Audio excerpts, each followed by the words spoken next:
Hey guys, how is everyone today? Let me just say, first of all, before I start anything, I think it's really important to address something that's going on in the industry right now, which is a lot of people are experiencing lags.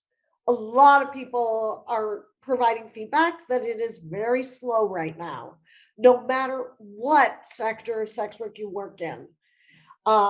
People are losing subs, people are not getting bookings. It's very slow.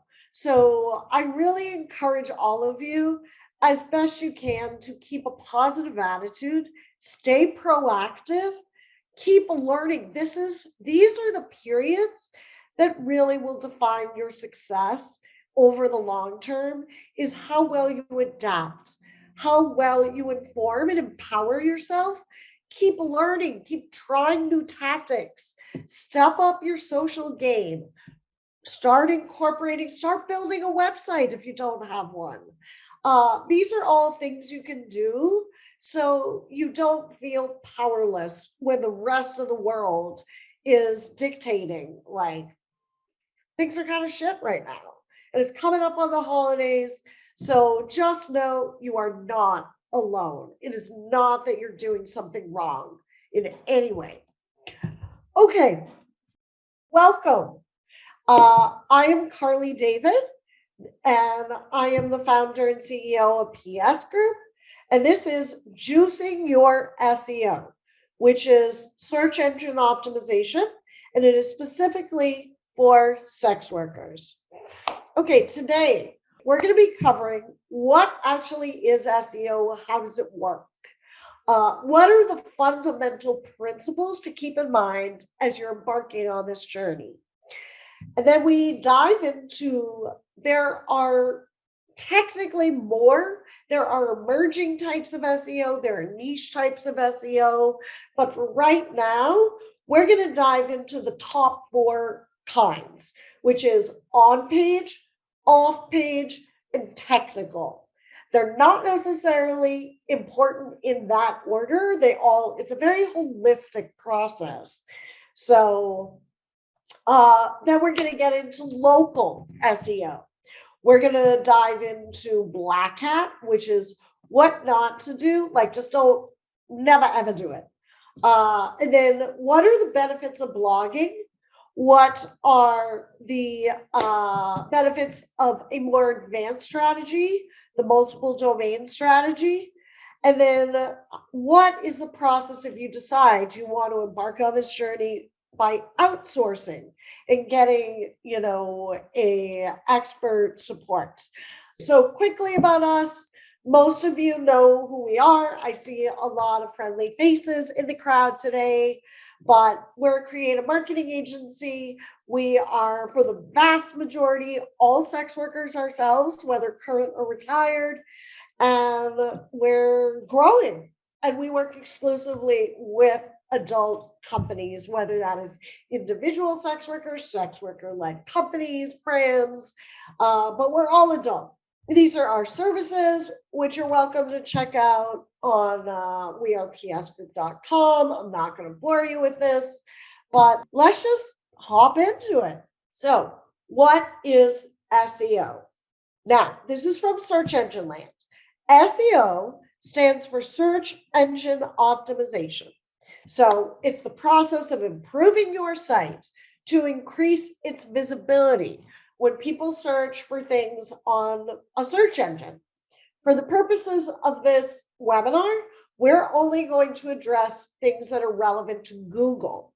Okay, most of the principles are exactly the same, but Bing and DuckDuckGo, if that even exists anymore, people used it, you'd be surprised, but just other search engines will have their own specifics with their algorithms.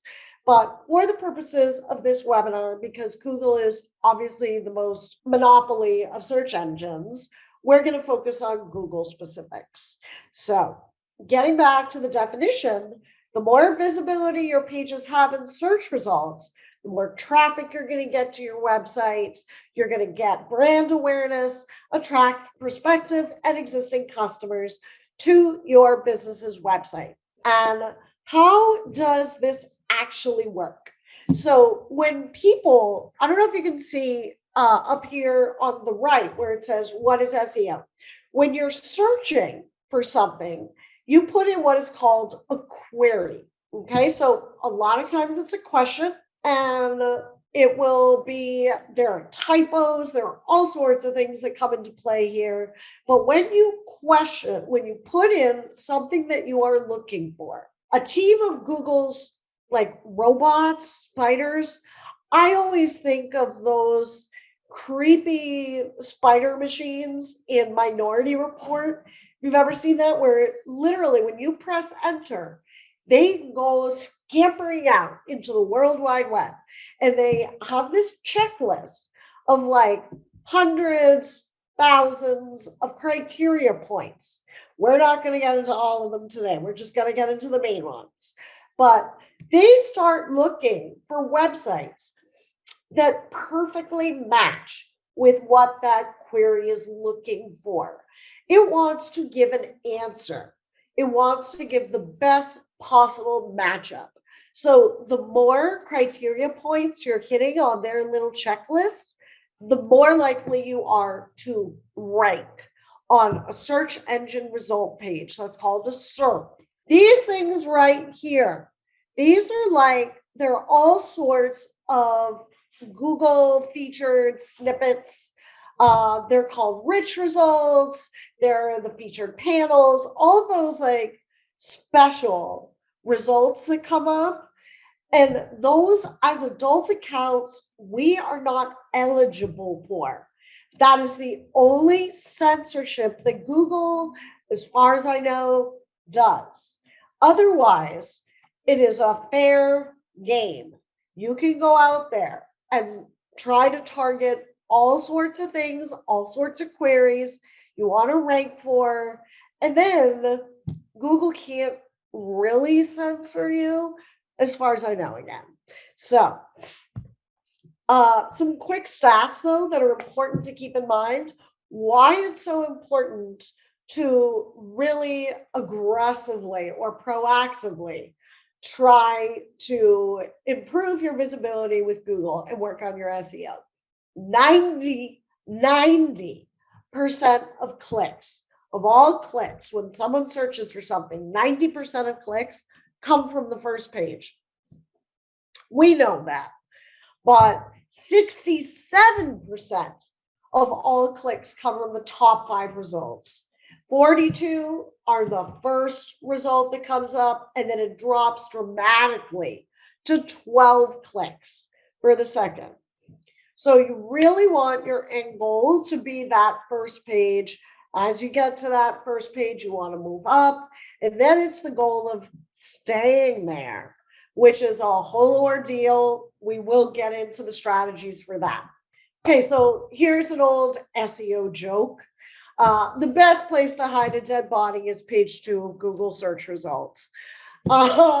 Because few people, 10% of people actually look there. So it is a goal. It is the primary goal to get on page 1. Whether that is possible as adult websites, we'll get there.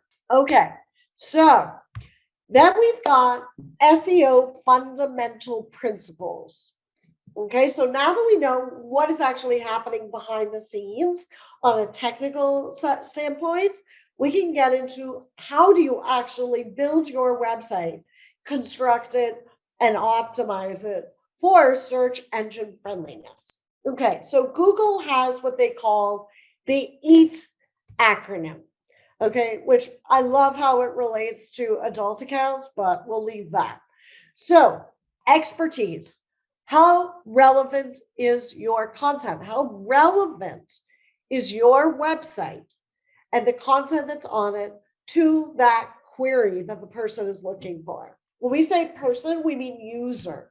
That is the terminology that we use when a user is visiting a website or a user is looking for something, etc. So then we move on to authority. Google wants to know that not only are they finding your content relevant and appropriate to suggest, they want to know that others agree with them. So the more websites who are basically endorsing your content, like they're putting their reputation technically on the line by linking to your website. We will get into that. That's relevant to off-page SEO, which is one of the types. Then we've got trust. Like, just, are you playing by the rules? Are you adhering to guidelines? Are you in compliance? Are you making sure that like your site is safe? It is technically built, so you're in compliance with ethical guidelines as constituted by Google. Okay, critical components. Okay, always keep this in mind because it's very, very easy when you walk away from this webinar and you're ruminating on things. It's really easy to veer too far in the territory of writing for Google. Okay, don't write for the robots, because when it comes down to it, it's up to the user. So Google likes quality code, it likes the expertise, it likes longevity. The longer your site has been in existence or that domain has been in existence, the more Google has had a chance to really digest it, suggest it, test it, see if people are staying on the site, all of that stuff. So as long as Google is going to suggest it, that's when it faces the user. So SEO really requires that you're writing for the user. You want to think like a person. You don't want to write exclusively for Google. So SEO is about user intent. What are they looking for? Is your content addressing what their query is? Okay. And most importantly, SEO takes fucking time. I think the stats are that it takes like 6 to 12 months to really see genuine traction and results. So you have to stay patient. It is very possible to see results quicker than that, but for like a full, like encompassing scope of what you're trying to do, it needs to be valued over time. Okay. And the longer you've been around, the more that you address the EAT acronym, the more you're giving them things to consider, suggesting, the more that your site is going to be suggested if you're doing SEO correctly. Okay, then we got the types of SEO: on page, off page, technical, and this is fairly new, is local. Okay, it used to be a niche SEO. It used to be called emerging SEO. It has now been so dominating search results and search queries that it has it's come to the big boys table. Okay, the first SEO is on page. Okay, so on page is everything related to what a user can see. Okay, so on the front end, okay, it's related to the content that's on the page. It is related to the meta tags, which we're going to cover in just a sec. Has to do with using the correct keywords or the best keywords for your strategy in the right places, making sure that you are fulfilling that initial checklist and doing the research to make sure that you are going after, you're trying to rank for the right things. Okay, so keyword research. Once you build a strategy, which is like, do I want brand awareness on this website? Do I really want to come up for fetishes? Do I really want to come up for, let's say, location, which we'll get into? Basically, you want to know what your objective is. Okay, so step one, you want to think like your customers, user intent, writing for a person, not a robot. Okay, what are they searching for? How are they searching? Are they searching by voice? Are they searching like red iPhone case near me, best store? Are they searching in very long? Which are called long tail queries? And 50% of Google searches contain 4 or more words.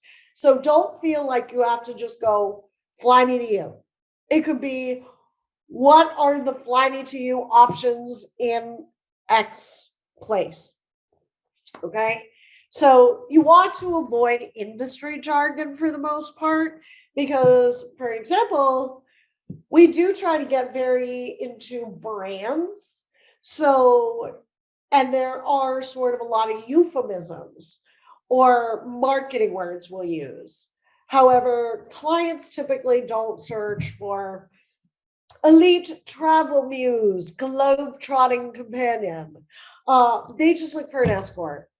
So you want to make sure that you're thinking.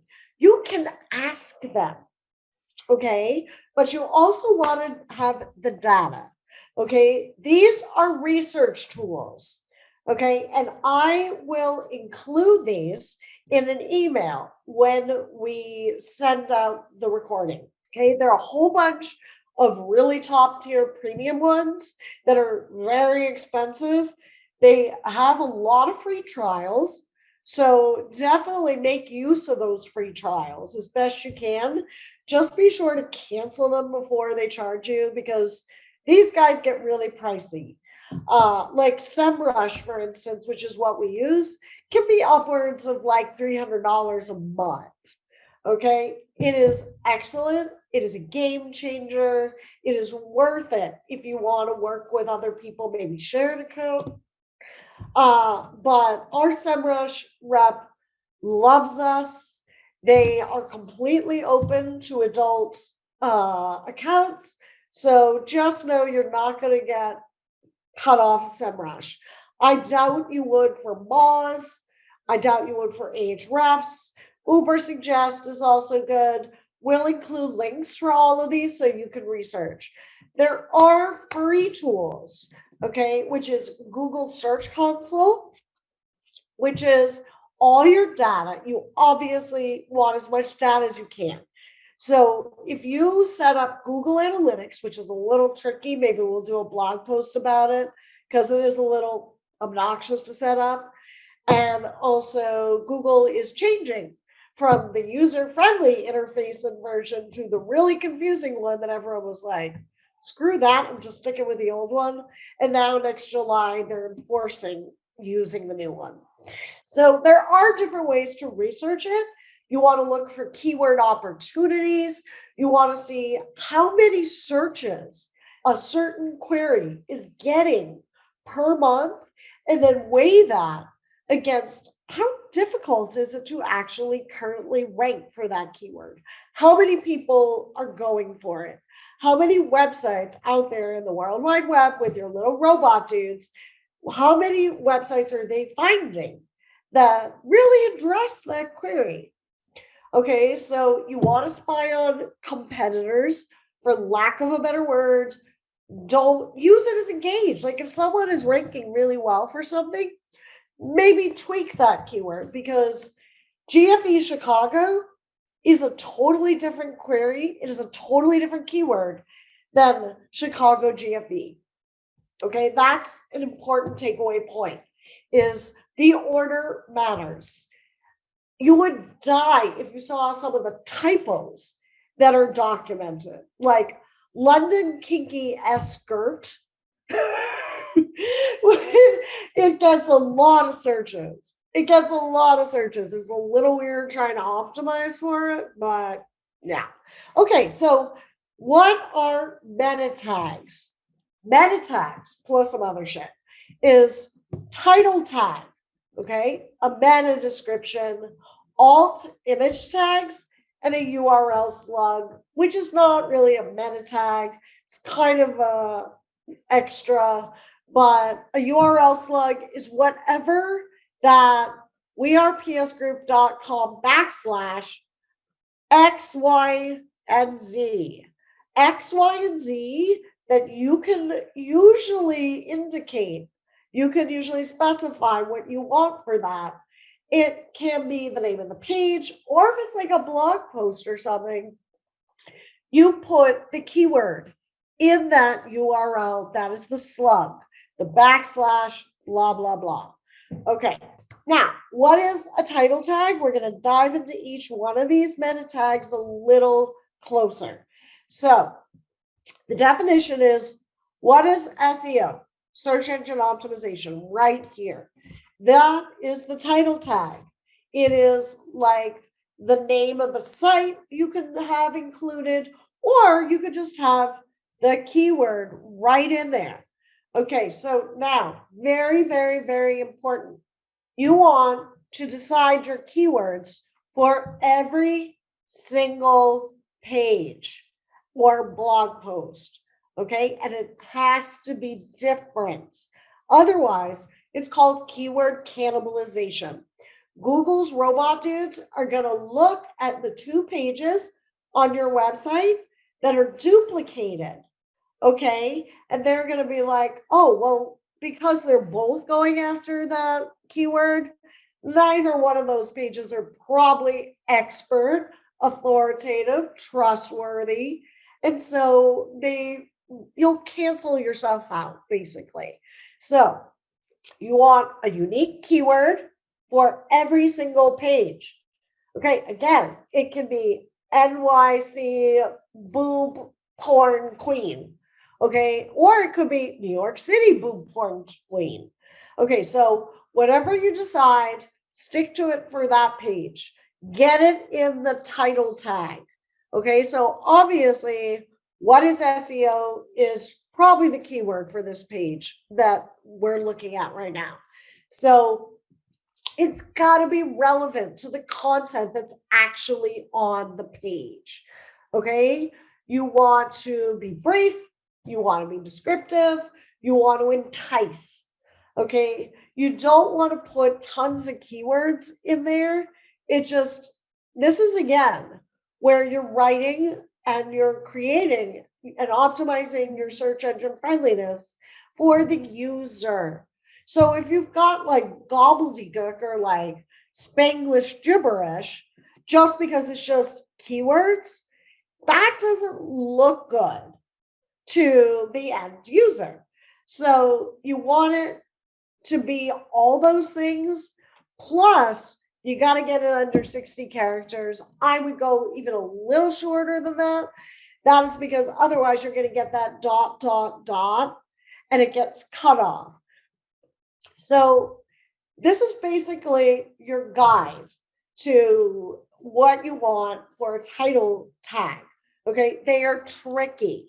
It is difficult to do. It takes practice, just like for a meta description, which is, you can see here, this meta description is the little summary. It's called the snippet, okay, that basically gives a trailer to the movie, which is your web page. Okay, same stuff. It's got to be relevant. It's got to be the same keyword. Okay, you want a unique description. You want it to be interesting and enticing and compelling. And it has to be, usually, here's a good tip, you want a call to action in there. So you want to say, like, click here to learn more, or find out more here, buy now. Things of that nature. You want to encourage the user to click. This is like your sales pitch to the user. So you got to do that all between 50 and 160 characters too. So again, this is tricky, but you've got your list, you've got your title tag, you've got your meta description. You want the same keyword for every single page. And you do have to indicate this for every page on your website. Okay, you got to have that different keyword, and you just go down your list, and you don't stuff keywords. You keep it short and brief. You use the same keyword that you're going after in all those different tags. Okay, here is an example. Don't do this. totally fucked up. Okay, here's an example of an old title tag and then a description I wrote for a client of ours, Bill Belmont. Okay, so oops, go back. So New Chicago GFE Escort. So if we look at the title tag, we would think maybe Chicago GFE Escort would be the keyword. So you want that in the title tag, great, got it.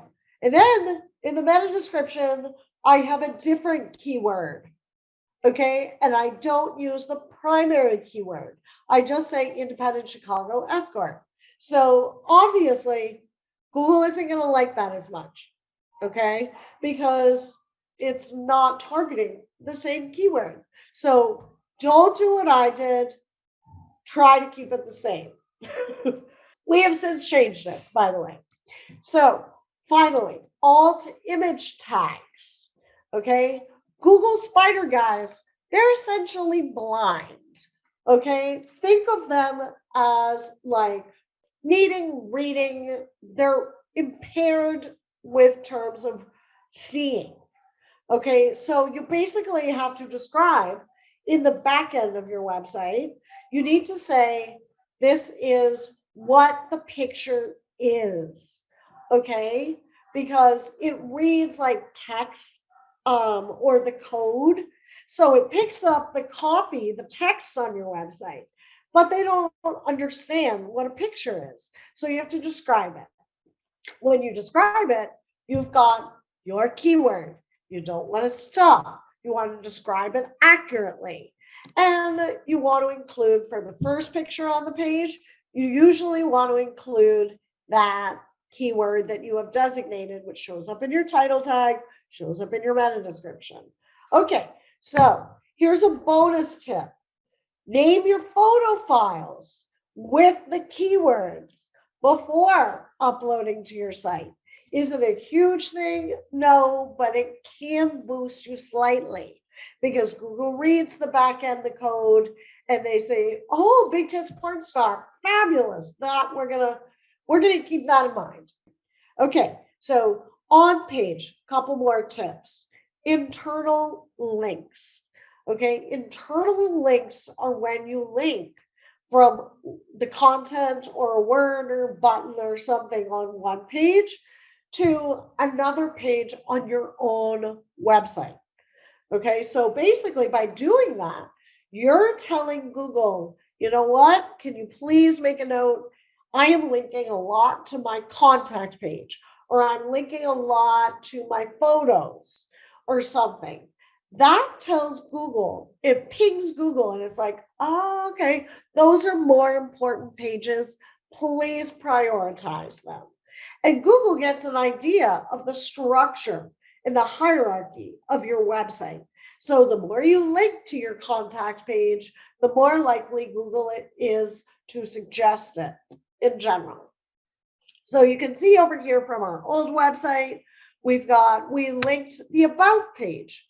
So yeah, now readability, general stuff for your content. You don't have to be Hemingway. I promise you. Just make it easy to absorb the information. Okay. Make it flow. It's not like you're going to be graded in English class. You just want to make it able or easier for readers, users to just scan. Okay. Because people don't read anymore. So give them shorter paragraphs, give them subheaders. Keep the sentence length fairly short. So high quality content speaks to expertise, okay? And readability helps with the quality of the content. So this is a really boring part. I'll try to speed through it, but technical is how your site is built, okay? If you build on Squarespace, you build on Wix, GoDaddy, a page builder, website creator like those, which is a whole other conversation. I'm not a fan of them. We built in WordPress, which puts a lot more autonomy in your hands, but it's a lot more to grasp. I feel like throwing my computer out the window half the time. But Technical SEO, if you work on Squarespace or whatever, it is built into the Squarespace structure. Similarly with Wix, similarly with GoDaddy, any of those builders, okay, with WordPress or hand coding or anything of that nature, you want to get these key components as best you can. Okay, you want your site to load quickly. Okay, this all comes down to the user experience. Okay, if your site is slow to load, usually people gauge at about 3 seconds. So if you are like, I got a site once that was, we weren't building it, but it was loading at like 20 seconds. You lose people. Google picks up on that. It's like, people are leaving the site immediately because it's slow. Let's not suggest them as often. Okay. Most important of all, mobile, mobile, mobile. The vast majority, and it's not across the board, it is particular to the site and your user base. However, vast majority of people typically are searching on mobile and referencing their website on mobile. Okay, so you need to make sure your site is responsive, which means it auto adjusts for no matter what screen size you're looking on. Okay, but it's very important to remember that Google's little robot spider dudes, they're essentially wearing mobile suits. Like they've got mobile version of costumes on. So they search mobile versions of the website first. Then they'll go to desktop. So they will penalize you if your site is not optimized for mobile.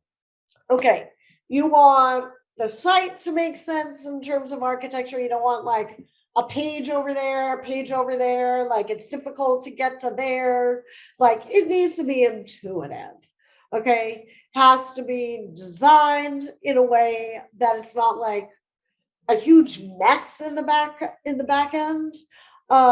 This is again, if you are building a site from scratch, like a WordPress or something, it also needs this secure socket layer. I always call it a site security lock. It's not. It is a secure socket layer, an SSL, which is the little padlock you see in the top browser field. Okay. We've all gone to those websites where it's like, warning, danger, Will Robinson. Do not proceed unless you feel it is safe. That is when a secure socket layer, SSL, is not activated on the site. Okay. And sometimes you have to do that through your domain registrar, usually through your cPanel. I mean, you can do that through Squarespace. I think they automatically put it on. But yeah, you definitely want that on. And that is what HTTPS at the beginning of a website URL is versus HTTP. Okay, HTTP is not secure. HTTPS is secure. Okay, then we've got indexing, which is basically like when your site is ready, you want Google to look at it. Then you submit what is called a sitemap. I am going to make a note to how to find your sitemap on a personal website. Okay, because it is a little tricky, but it's basically like you go into your Google Analytics, which you have set up. Search Console is the cousin to Google Analytics. Google Analytics is all the data on your website overall, like where people are coming from. It's not exclusive to SEO. Whereas Search Console is specifically all the data that is related to Google and search. Okay, so you're going to see on Search Console what people are searching for, what people are clicking on for your website through organic traffic. Organic is non-paid SEO. Okay, you have to tell Google, yes, I want you to look at these pages and suggest them. Okay, and if you don't do that, search engines will still pick up on it most of the time, but you want to expedite it. You also want to make sure it's like under your rules. Like, I want this page, I want this page.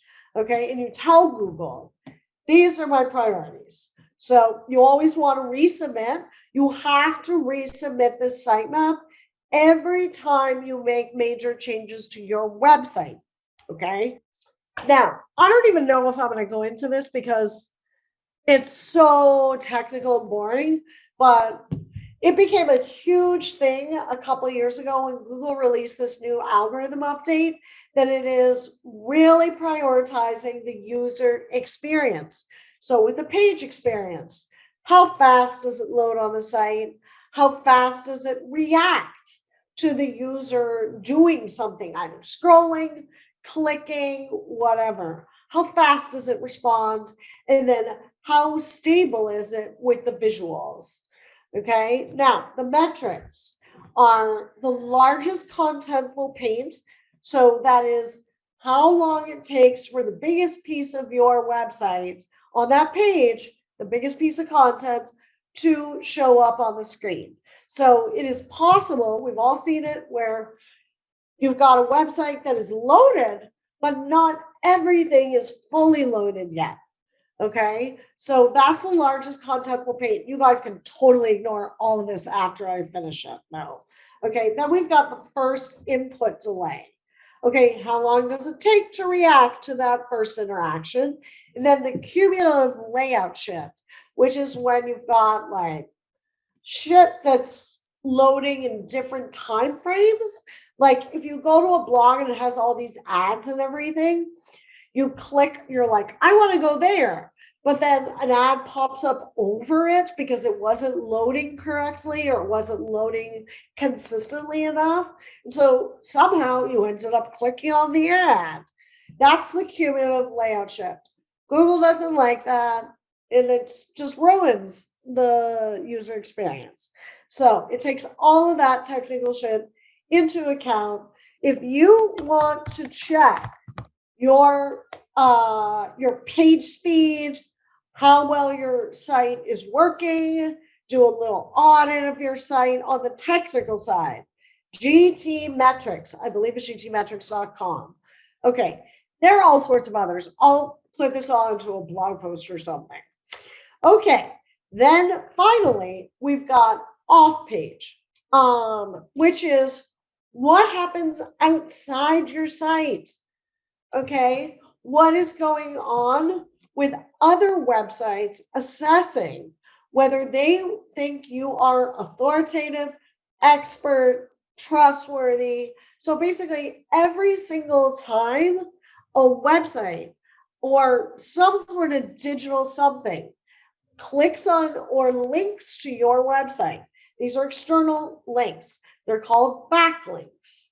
Okay, and this is what a lot of people think of when they say, like, someone messed up my SEO. They just went like added me to all these things, all these directories, all these blogs, whatever. That's not strategic off-page SEO. You want to make sure that the things that are linking back to your site are authoritative, expert, and quality, just like they want to know yours are. Okay, so you can disavow toxic backlinks.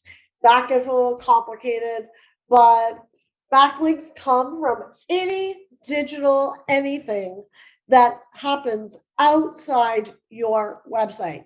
Okay, it could be from a forum, it could be an ad platform, it could be another person's website. Twitter, Linktree is considered off page. You could do a guest blog post. You could get your website in press releases or in the press itself.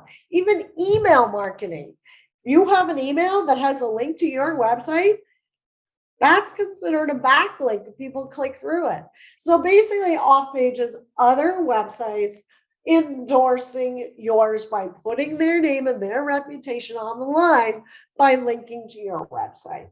Does that make sense? Okay. Then we finally got local. Okay, which is how many people, like, it's huge. People are searching all the time now for best roast beef sandwich near me, or best fetish dungeon near me. It gets really tricky working those keywords in. I'm still figuring out how to do it without it sounding really clunky, but there's a whole thing to go with local SEO, and basically you just want to incorporate locations if it's relevant to your business and your SEO strategy. Okay, so a lot of times when you see escort websites and they have a whole page just for a city, or like a date ideas page, something like that, that's not necessarily that they're trying to get certain dates. That's so they can rank in their city. So it's a really great way to get location specific keywords into your overall holistic plan. Okay, so black hat SEO. Don't do this. Okay, Google will not like you if you do these things. Okay, it goes against search engine guidelines. Okay, don't think you're gonna outsmart Google. You're not. You gotta play by the rules. They will catch on to it. There are no loopholes. They will find you. They will penalize you. You could also potentially get blacklisted entirely. Okay, so just play by the rules.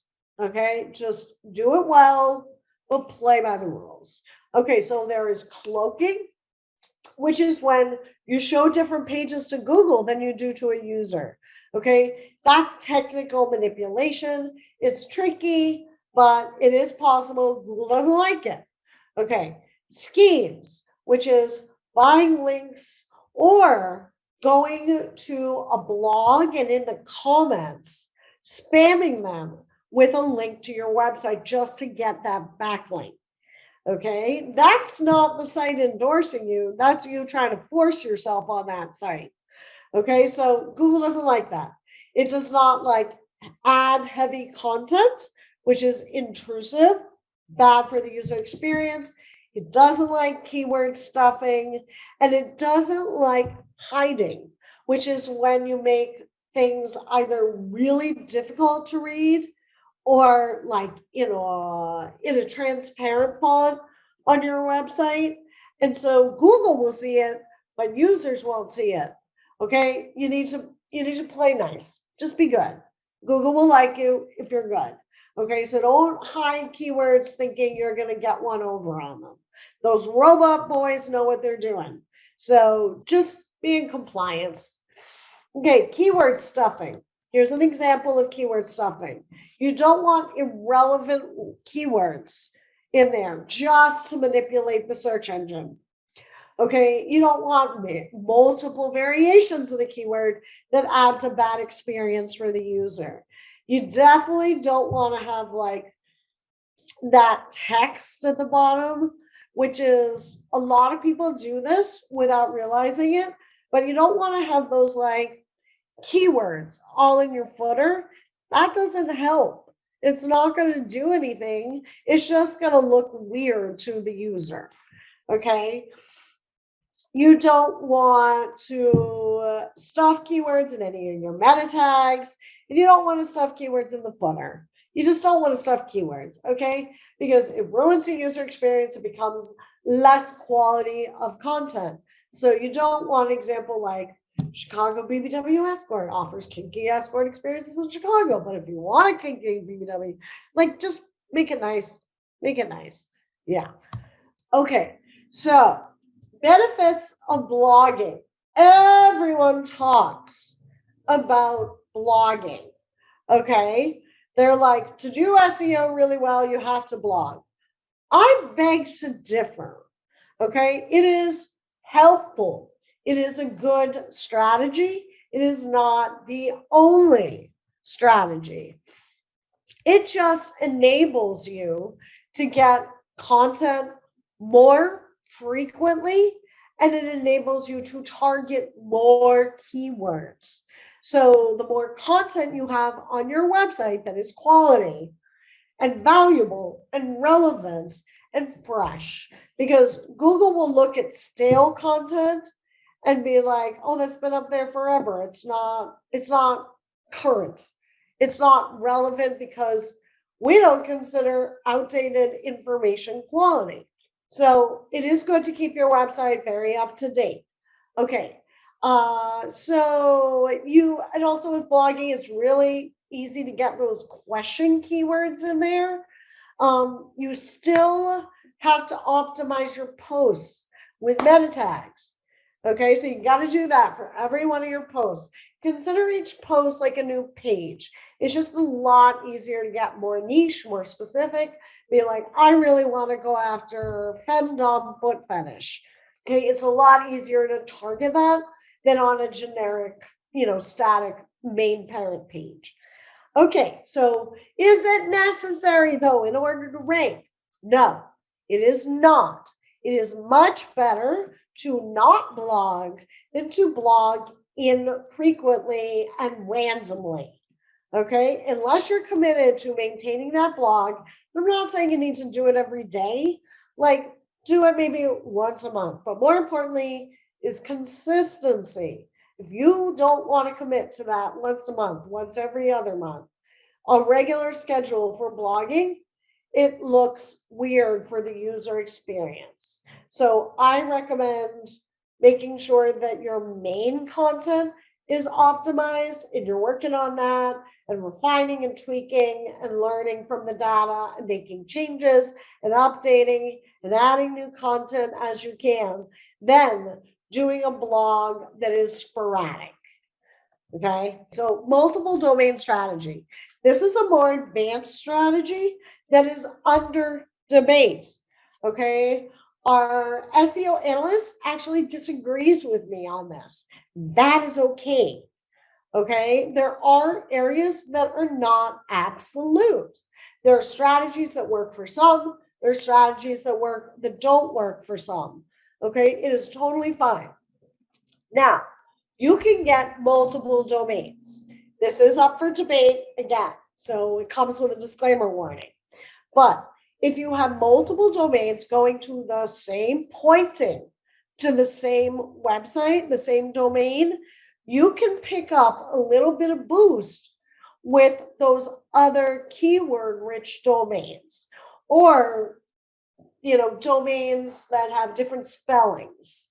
Okay, so there are 3 types of domains. Okay, you could create a brand new domain, which has never been used, never been owned. You are the first one, you are starting from scratch.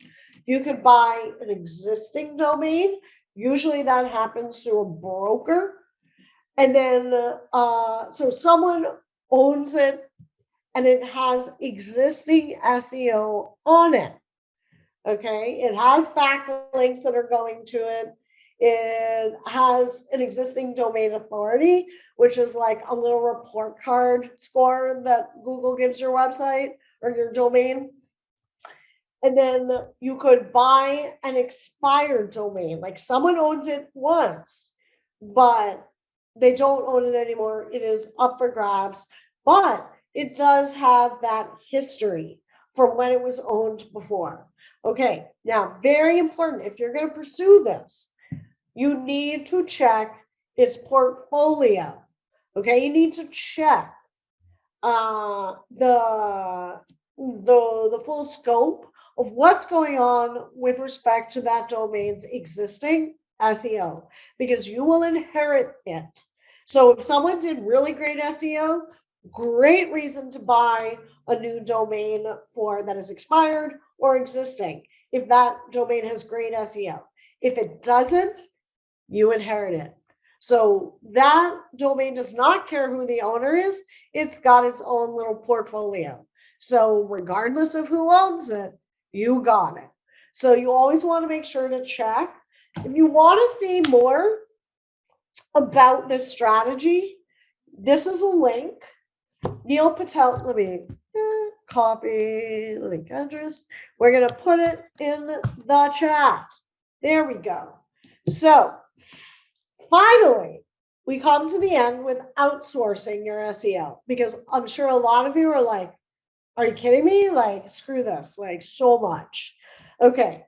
When you are deciding to outsource your SEO and who you would like to work with, okay, you don't need to understand all the particulars. You need to know what the right questions to ask are.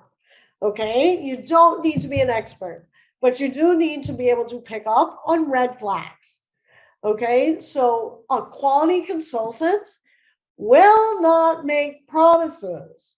There are no promises in this game. Okay, you can't get to Google in a week. You just can't get to the top. It's not to be done. Okay, then don't ever pay someone on a per keyword basis. Okay, as we've learned, this is top to bottom holistic. It all fits in together. And there are a lot of other factors that are in play besides just going after a single keyword. Okay, finally, you're likely never, okay, it is possible, but it is a lot harder to get to number one for personal adult websites. And the reason is there are so many websites like Twitter, Arrows, ManyVids, X videos, whatever, that is going to actually, I don't know if ManyVids ranks, but like all those porn sites, they are killer on their SEO because that's where they invest their money, I would imagine. So you're likely not going to get to one because those sites are so much bigger. They're so much bigger. They have more domain authority. They have more backlinks. They have more content. So don't worry if you're not getting to number one. Okay, but someone who says, I will get you to number one, they're probably lying. Actually, I know they're lying, but you can't guarantee any of that. So be very diligent when vetting someone, but it is very beneficial because they probably have SEO software. If they're a quality consultant, they have SEO software. They know how to do it for the most part. We're all sort of beginner intermediates in this game. So finally, recap. Determine your strategy. Done. Research your keywords. However you're going to do that, research. Okay. Work down your checklist for your meta tags and all those different components for the on page. Audit your site health. Make sure the technical SEO is up to par. Make sure it's mobile friendly. Make sure you've got that secure sockets layer, that SSL. Gauge performance by tracking your data with Google Analytics and Search Console. Play by the rules.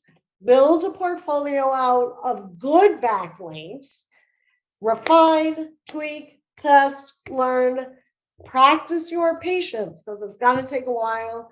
Then keep reading. Keep staying informed. Keep learning.